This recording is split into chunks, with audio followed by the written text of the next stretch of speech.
Friends, இந்த ஊறுகாயை பாருங்க, பார்க்கவே எவ்வளோ ஒரு சூடாக இருக்குங்க பாருங்க. இந்த ஊறுகாய் பண்ணுறதுக்கு நம்ம வேக வைக்கவோ இல்லை எண்ணெய் கடுகு போட்டு தாளிக்கவோ எதுவுமே செய்யலை. ஆனாங்க பாருங்க, எந்த அளவுக்கு ஊறுகாய் எந்த அளவுக்கு சூப்பராக ரெடியாக இருக்குது பார்த்தீங்களா? இங்கே பாருங்க, இது கிளறி கொடுக்கும்போதே அந்த அளவுக்கு வாசனையை கொடுக்கும். நீங்கள் இந்த மாதிரி மட்டும் ஊறுகாய் ரெடி பண்ணிங்கன்னா 1 வருஷம் ஆனாலும் கெட்டு போகாது. இங்கே பாருங்க, இன்றைக்கி நம்ம ரொம்ப நாளைக்கு கெட்டு போகாத அளவுக்கு அதுவும் ஈஸியாக நம்ம ஊறுகாய் தான் செய்வோம். இந்த ஊறுகாய் பண்ண நெல்லிக்காவை கட் பண்ணி எடுக்கிறது மட்டும்தான் வேலையாக இருக்கும். மற்றது எதுவுமே நம்ம வேக வைக்கவோ தாளிக்கவோ எதுவுமே வேணாம். இங்கே பாருங்கள், இந்த ஊறுகாய் எந்த அளவுக்கு நல்லா சூப்பராக இருக்குது பார்த்தீங்களா? சாப்பிட்றதுக்கு அந்த அளவுக்கு சூப்பராக இருக்கும். உப்பு புளிப்பு லேசாக கசப்பு அந்த அளவுக்கு சூப்பராக இருக்கும். இங்கே பாருங்கள், நீங்கள் 1 வருஷம் ஆனாலும் கெட்டு போகாது. நீங்கள் எத்தனை நாள் இதை வச்சுருக்கீங்களோ இன்னும் நல்ல டேஸ்ட்டு கூடுமே தவிர கெட்டு போகாது. இங்கே பாருங்கள். Hi friends, welcome to Kerala சமையல். இந்த கேரளா சமையலில் நம்ம நெல்லிக்காய் ஊறுகாய் தான் செய்ய போகிறோம். வாங்க எப்படி செய்யலான்னு பார்க்கலாம். இந்த ஊறுகாய் பண்ணுறதுக்கு 2 கிலோ நெல்லிக்காய் எடுத்துருக்கேன். இந்த நெல்லிக்காவை நல்லா கழுவிட்டுங்க பாருங்கள், துளி கூட தண்ணி இல்லாமல் நல்லா காட்டன் துணியை வச்சு தொடச்சி எடுத்து வச்சுருக்கேன். இந்த மாதிரி துளி கூட தண்ணி இல்லாமல் இருந்தால் தான் இந்த நெல்லிக்காய் ஊறுகாவை நம்ம ஸ்டோர் பண்ணி வைக்கும்போது கெட்டு போகாமல் இருக்கும். இங்கே பாருங்கள், எந்த அளவுக்கு நல்லா க்ளீனாக கழுவிட்டு துளி கூட தண்ணி இல்லாமல் தொடச்சிட்டு வந்துருக்கோம் பார்த்தீங்களா? இப்போது இந்த நெல்லிக்காயை இங்கே பாருங்கள், இந்த மாதிரி கத்தியை வச்சு இந்த மாதிரி பீஸாக கட் பண்ணி எடுத்துக்கோங்க. இந்த மாதிரி கட் பண்ணி எடுத்துக்கோங்க. இருக்கிற நெல்லிக்காய் எல்லாமே இதேமாரி கட் பண்ணி எடுத்துக்கோங்க. இப்போ பாருங்க, நெல்லிக்காவை எல்லாம் கட் பண்ணி எடுத்துட்டோம். இங்கே பாருங்க, கட் பண்ண நெல்லிக்காவை மாற்றி வச்சுக்கோங்க. நான் நெல்லிக்காய் ஊறுகாய் போடுறதுக்கு இந்த மஞ்சட்டில் தான் ஊறுகாய் போட போகிறேன். நல்லா கழுவிட்டு வெயிலில் 2 மணி நேரம் நல்லா காய வச்சு எடுத்துன்னு வந்திருக்கேன். இப்போ நம்ம கட் பண்ணோம்ல நெல்லிக்காவை இந்த சட்டியில் சேர்த்துக்கோங்க.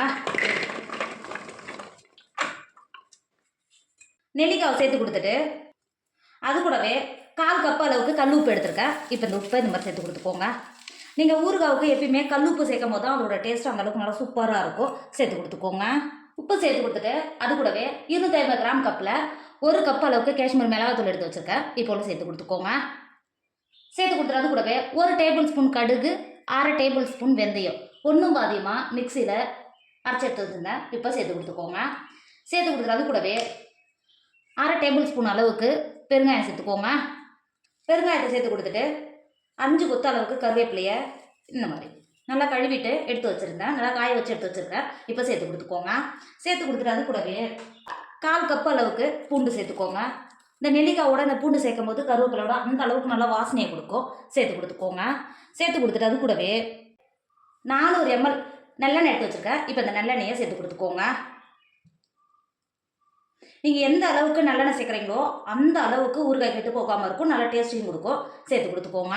சேர்த்து கொடுத்துறது கூடவே 1/4 கப்புக்கும் 2 டேபிள் ஸ்பூன் கம்மியாக இருக்கும் வினிகர் எடுத்து வச்சுருக்கேன். இப்போ இந்த வினிகரும் சேர்த்து கொடுத்துக்கோங்க. வினிகர் சேர்க்கும்போது ரொம்ப நாளைக்கு கெட்டு போகாமல் இருக்கும், கொஞ்சம் புளிப்பும் கூட இருக்கும், அதனால தான் சேர்த்துக்கிறேன். சேர்த்து கொடுத்துக்கோங்க. சேர்த்து கொடுத்துட்டு இப்போ இது மாதிரி கொஞ்சம் கூட ஈரப்படாமல் இருக்கணும். இப்போ இந்த கரண்டியை வச்சு இது மாதிரி நல்லா கிண்டி கொடுத்துக்கோங்க. நம்ம சேர்த்த நெல்லிக்காய், பூண்டு, எண்ணெய் எல்லாம் சேர்ந்து வர மாதிரி இந்த மாதிரி நல்லா கிண்டி கொடுத்துக்கோங்க.